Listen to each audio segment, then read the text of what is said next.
Top 10 games I definitely need to pick up again, other than God of War 3. Doom has always been one of the best franchises and has always remained in the heart of the gaming community. But when it comes to characters that can really beat this verse here, they have to go through a lot. So today, hopefully I simplified it down for you on how these characters act, think, and I guess you could say how they would honestly play here. And today, we're going to be seeing if one character can clear this entire verse. Now, when it comes to the Transformers community, there are a lot of underrated Transformers that do not get much love, especially in the IDW continuity. But this is more or less a fan problem rather than a comic problem. So today, and yes, I'm going to thirst trap you here, we're going to be putting Arcee, one of the hottest, leanest, coolest, and definitely everyone's pick for a robotic baby mama, up against the Doomslayer verse. And believe it or not, you are going to actually love how they handle her character in these comics. So, without further ado, let's begin. Obviously, the version we're going to use here is IDW, because again, that is one of her, if not her most powerful version, other than her Alternity stage, but, you know, we're not going to go full-on overkill here. Now, with a lot of characters in Doomslayer being outer, as again, they scale to, well, some of them do scale to the Slayer after his post-god ritual and stuff like that there. But Arcee herself is also Outerversal. Believe it or not, she's actually in the same ballpark as characters like Optimus and Megatron. You see, this is confirmed that she's been able to, well, as you guys can see in front of you here, has been able to contend with Galvatron and has been doing it consistently. Anytime Galvatron was there, Arcee was always there, one of the few Autobots that can actually go toe-to-toe with him, draw Energon from him, and proceed to actually damage him, even being able to beat him in hand-to-hand because she's a much more agile and athletic fighter. She's also been able to fight on par with characters like Ultra Magnus. However, she does have one flaw when it comes down to, I guess you could say, her character.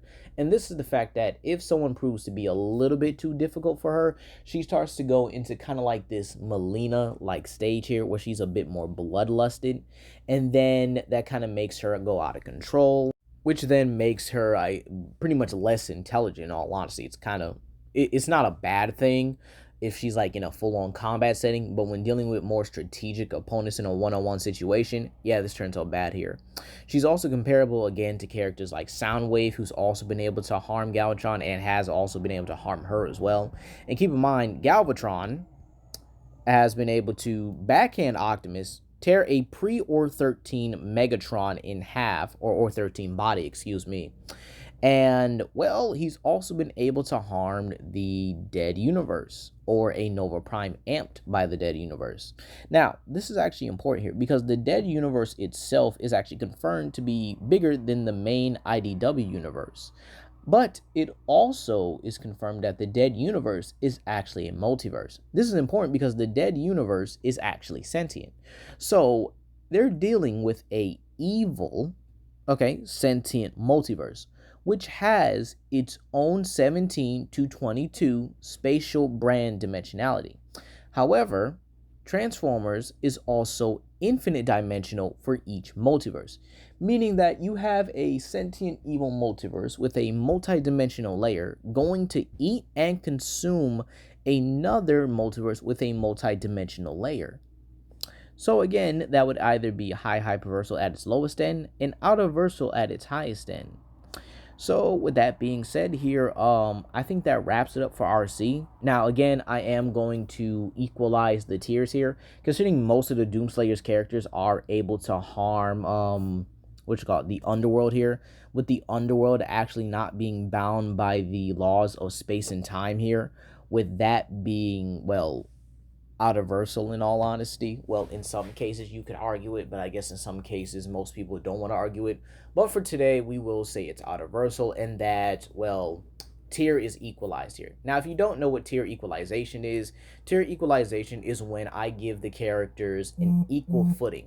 Basically, if a character isn't outerversal, we'll make them outerversal, and we'll focus on their hacks, their abilities, and pretty much their overall capabilities against another character. So to kind of make it easier for everybody, everyone in this video is going to be outerversal, and we're going to be talking about the skills, speed, and, well, overall how the characters handle each other when it comes to bypasses and abilities and stuff. So, does that make sense? Y'all got it? Okay, so let's do this here. Now, we're not going to use every villain or every boss that's been in Doom here. I am going to skip a few. But let's start off with the lowest of the low for right now, Tyrant. Now, Tyrant should be, I'm not going to really say just like any other demon here. He is different. He has a blade that's just like the Crucible, meaning he should be able to bypass the durability or the regenerative factor of his opponents here.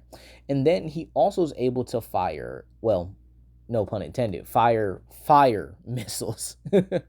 So, Tyrant's only weakness, though, is that he is slow. He's a sluggish opponent. Now, again, I don't really see a lot of people, even first timers, really struggling with Tyrant because of his speed here.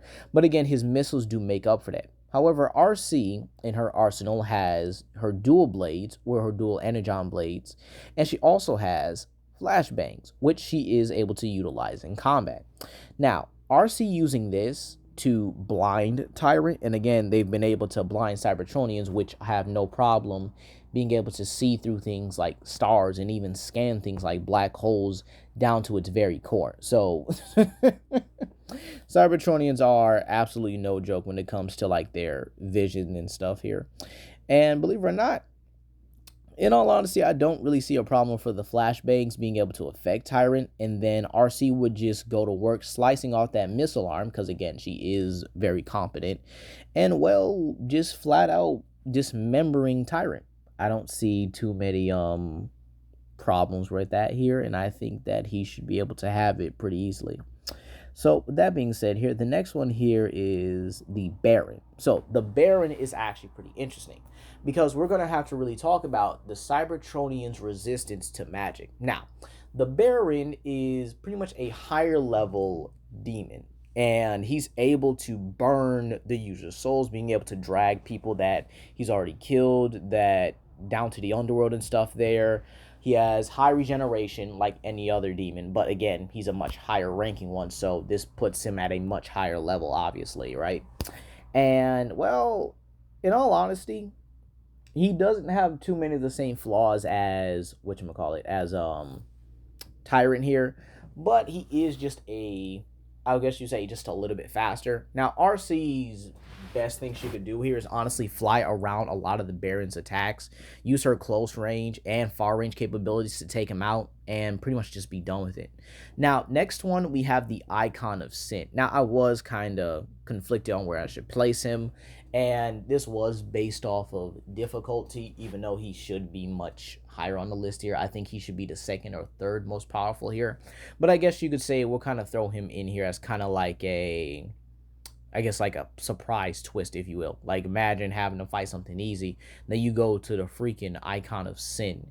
Now, this guy is actually pretty strong. Probably one of the strongest characters on this list. One of, not the top tier. But again, he is top 3 in the verse, in my opinion, as he simply rampaging was destroying a large portion of the underworld, which again is a higher dimensional realm, right? So that being said here, how does Arcee handle something like that here? Now, the way Doomslayer beat the original Icon of Sin was by bombarding him with weapons, dodging his attacks here, and, well, obviously getting in that finishing blow. So I can kind of see Arcee doing the same thing here. She could definitely use her flashbangs to blind the Icon of Sin and maybe target his more vulnerable areas. Keep in mind, Arcee is definitely faster than the Icon of Sin, even though you could easily give him, FTL to immeasurable levels of speed here. And believe it or not, this might actually come as a surprise, but Arcee can harm him because she's been able to harm Cybertronians or beings that had concepts within them. You see, she's been able to harm the Ammonites, who are all powered by the concept of Ore 2. Now, Ore 2 is known as the concept of death, which is from a conceptual new universe. Basically, they're made of an alloy that Shockwave gave them, or powered up by this concept of death itself. And Arcee, Whirl, Jazz, so on and so forth, were able to kill these guys. So I don't see too much of a problem happening for, or at least going for Arcee here. So next one off we do have is the Hunter. Okay, so the hunter is basically a multi-directional opponent.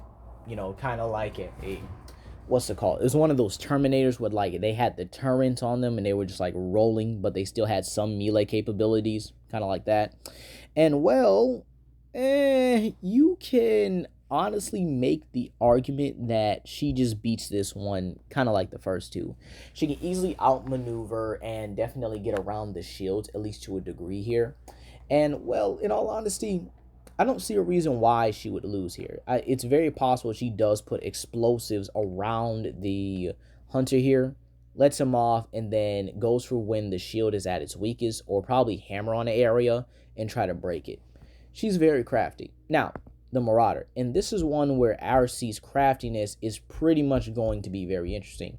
You see, the Marauder has a shield and is one of the tougher close range opponents, having an axe and, well, gun. In all honesty, he's kind of the demon version of Doomslayer if we're really getting into it here.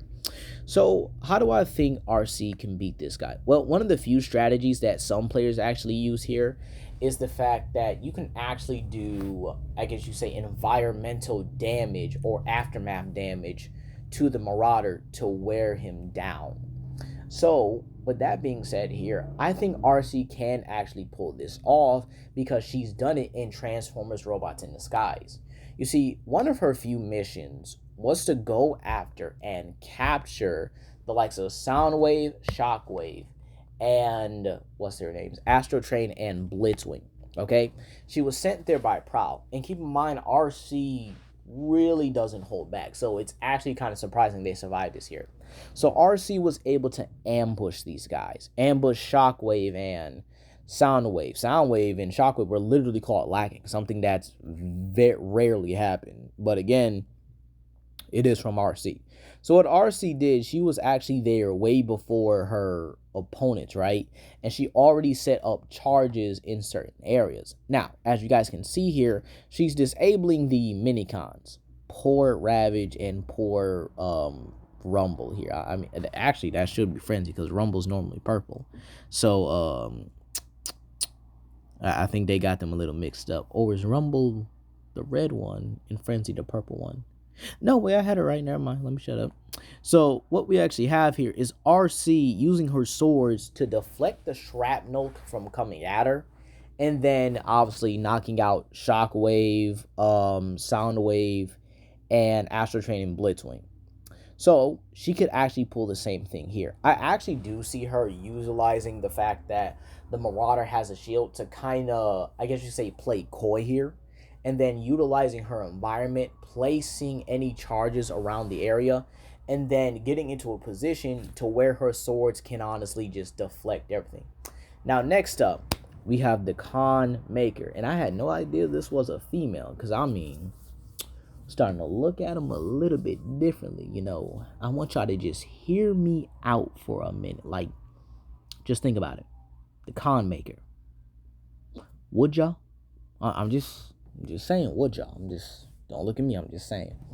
But the Con Maker does have the capabilities of utilizing light and has an impenetrable force field compared to the other bosses.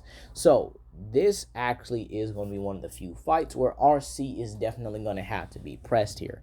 I can see her utilizing, again, the environment to try to do shrapnel damage, using her flashbangs, everything to create an opening. And once she gets that one solid opening that the Con Maker likely is going to make, it's going to be over here. And believe it or not, the way I kind of see Arcee going about it is that she does utilize the capability, does utilize all her gadgets and stuff to make an opening, and then or hear me out, waits for the Con Maker to do an attack, and then goes for it, like kind of just goes for broke, does something just totally unexpected, and then just wins. Now, finally, we have Davoth. And this is where I'm just going to have to say, we could look at this one or two ways. Number one, Davoth's hexes and abilities and his weapons that are similar to the Doomslayer allow him to overwhelm and just straight up beat Arcee. Or, we could probably say this. Arcee is comparable to Galvatron. But is Davoth comparable to Galvatron? Could we actually argue, because again, we can actually argue Galvatron is superior to Davoth here.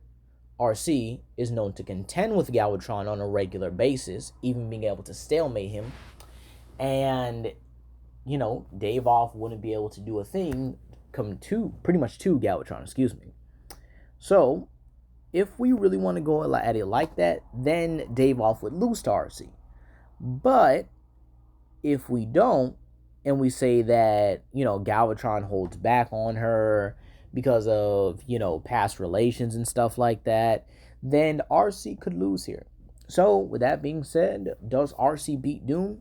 You could actually make the arguments for yes and no. I do think she struggles at the Con Maker. I do think she struggles with Icon of Sin. And I do think she can lose to Davoth if you don't argue that Galvatron, or you argue that Davoth can actually beat Galvatron. If you argue that, then, well, Arcee would lose. But if you can't, then Arcee would win. But that's going to be all today, you guys. Please comment down below, like and subscribe and share with your friends. This is Legendary Grimlock, and I'll see you for the next chapter of Fangs of Van Helsing. Peace.